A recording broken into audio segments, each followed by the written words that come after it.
झारखंड की राजधानी रांची में 26 दिनों तक प्रोटेस्ट करने के बाद राज्य की सरकार ने 22 एग्जामों को रद्द कर दिया था। 20 अगस्त को झारखंड हाईकोर्ट ने उनमें से 2 एग्जाम पर स्टे लगा दिया, जो रद्द किए थे आदेश, यानी जिन लोगों की नौकरी चली गई थी उस पर स्टे लगा दिया था।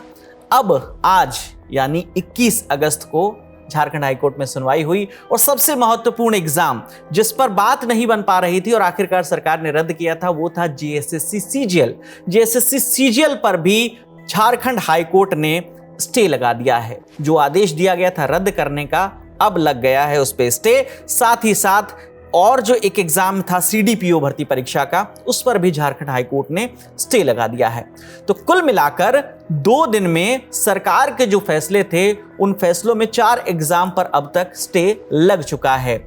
जो सरकार ने रद्द के फैसले दिए थे, जिसके बाद प्रदर्शनकारी झारखंड की राजधानी रांची के स्टेडियम में, जयपाल सिंह मुंडा स्टेडियम में जो बैठे थे प्रदर्शनकारी, जो अनशन पर थे, उन्होंने अपना अनशन तोड़ा था सरकार की बातों को मानकर।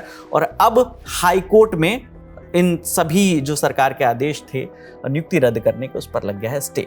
तो एक तरफ जो प्रदर्शनकारी छात्र थे, जो प्रोटेस्ट कर रहे थे, उनका कहना है कि सरकार ने हमारे साथ धोखा किया है। बहुत बड़ा धोखा इस रूप में दिया है कि बिना सोचे समझे जो हमारी मांग थी सीबीआई, बिना हमसे वार्ता किए, बिना हमसे बातचीत किए, बिना हमसे समझे पूरी परीक्षाओं को एक साथ रद्द करके हाईकोर्ट के ऊपर छोड़ दिया गया। हमारी जो प्रमुख मांग थी सीबीआई, उसके साथ छलावा किया गया और यह बोला गया कि हमने तो सारी परीक्षाओं को रद्द कर दिया है, अब क्या, आप आंदोलन खाली करिए। और सब लोग इनके जाल में फंसे। इन्होंने वादा किया कि नहीं, हम जांच अच्छे से कराएंगे, हाईकोर्ट में बातों को अच्छे से रखेंगे, एक जांच कराएंगे अच्छे तरीके से। लेकिन ये हाईकोर्ट में बात को अच्छे से नहीं रख पा रहे हैं, तो क्या ही ये जांच अच्छे से करेंगे, जबकि ऑलरेडी पहले एक बार सीआईडी का कारनामा सभी लोगों ने देख चुका है। कोर्ट में देखा किस तरह से एक बड़े वकील को नहीं रखा गया, ना ही बातों को अच्छे से रखा गया, और ये स्टे लग गया। अब माननीय सुधीर सोनू जी 3 दिन से इसी बात को कहते आ रहे थे कि मामले को हाईकोर्ट में जाएगा, हाईकोर्ट जो होगा वो सर्वमान्य होगा। मतलब ये सोची समझी साजिश के तहत हमारी सीबीआई इंक्वायरी की जो मांग थी, उसको तोड़ने का प्रयास किया था और झारखंड के छात्रों को बेवकूफ बनाने का प्रयास किया था। सरकार की जब बात आती है तो सुप्रीम कोर्ट से कपिल सिब्बल, मीनाक्षी अरोड़ा जैसे बड़े बड़े वकील आते हैं। सरकार ने क्यों नहीं एक प्रॉपर रीजन हाईकोर्ट में सबमिट किया? क्यों नहीं कोई बड़ा वकील छात्रों का पक्ष रखने के लिए हाईकोर्ट में उपस्थित हुआ? इससे क्लियरली प्रतीत होता है कि झारखंड के छात्रों के साथ बहुत बड़ा धोखा हुआ है। आज सीजीएल की सुनवाई, आज ही केस फाइल हुआ और 2 घंटे के अंदर सुनवाई होगी और स्टे लग गया। आज ही केस फाइल हुआ और 2 घंटे के अंदर सुनवाई होकर स्टे लग गया, उस पर भी, जबकि आज बार काउंसिल का चुनाव है। एक पूरा तंत्र, एक जबरदस्त षड्यंत्र चल रहा है झारखंड के छात्रों के खिलाफ, पर झारखंड के छात्र चुप नहीं बैठेंगे। जब जेपीएससी का एग्जाम और फूड सेफ्टी ऑफिसर का एग्जाम रद्द किया गया था झारखंड हाईकोर्ट में, रद्द पर स्टे लगाया गया था, तब एक प्रेस कॉन्फ्रेंस कर जेपीएससी जेएसएससी रिफॉर्म मंच के जो प्रवक्ता हैं, उन्होंने कहा था कि सरकार की ओर से कोई पैरवी नहीं कर रहा था। मतलब जब कोर्ट में सुनवाई हो रही थी, सरकार की तरफ से कोई पक्ष ही नहीं रखा गया, कोई दलील ही नहीं दी गई, जिस कारण कोर्ट ने ये फैसला सुनाया है। और सीधे तौर पर वो कह रहे हैं कि सरकार ने हमारे साथ धोखेबाजी की है और आज की तारीख में झारखंड के सभी जिलों में हेमंत सोरेन, जो झारखंड के मुख्यमंत्री हैं, उनका पुतला दहन भी किया जाएगा स्टूडेंट्स के द्वारा। अब दूसरी तस्वीर देखिए। जब से ये आदेश आया, उसके बाद से ही जो सिलेक्टेड कैंडिडेट्स थे, जिनका कहना था कि हमारी क्या गलती है, हमें इन सब के बीच में हमारी नौकरी क्यों हमसे छीनी जा रही है, हमने तो मेहनत करके नौकरी पास की थी।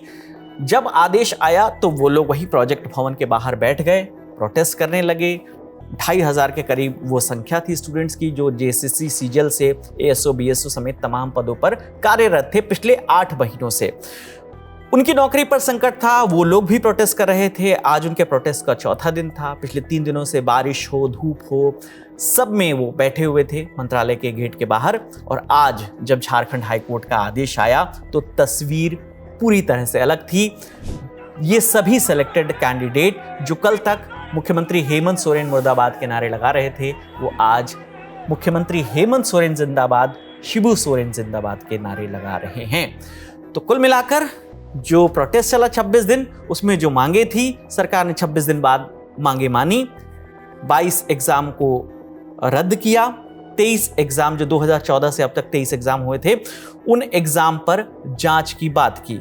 और इन सब के बीच में जिन एग्जाम को रद्द किया था अब उन पर कोर्ट से हो गया है स्टे।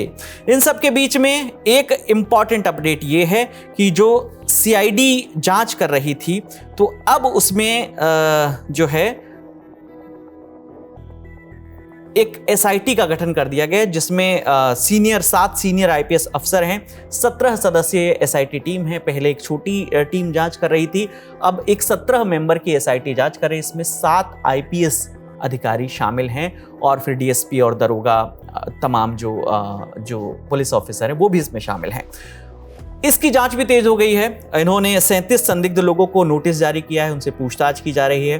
तो अब कुल जमा ये मामला है कि अब सीआईडी अपने स्तर पर जांच कर रही है। अब उसकी जांच में क्या फाइंडिंग्स आती है, किन किन एग्जाम में धांधली हुई थी, किस किस तरीके से धांधली हुई थी, क्या पेपर लीक हुआ था या छोटे स्तर पर ही धांधली हुई थी, जो भी तमाम चीजें होंगी वो इनकी जांच में ही निकलकर साफ हो पाएगी। लेकिन अब जो प्रोटेस्ट कर रहे स्टूडेंट, उनका कहना है कि हमारे साथ धोखाधड़ी हुई है।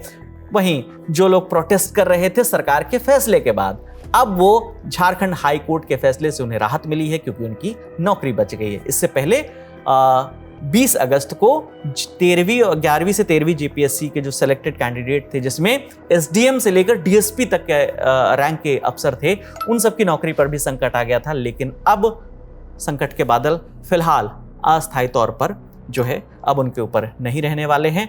अब वो वापस अपनी नौकरी ज्वाइन कर सकते हैं। तो ये अपडेट है। बाकी जो भी इस मामले में अपडेट होगी हम आप तक लेकर आते रहेंगे। मेरा नाम विकास वर्मा है। आप ललन टॉप देखते रहिए। शुक्रिया।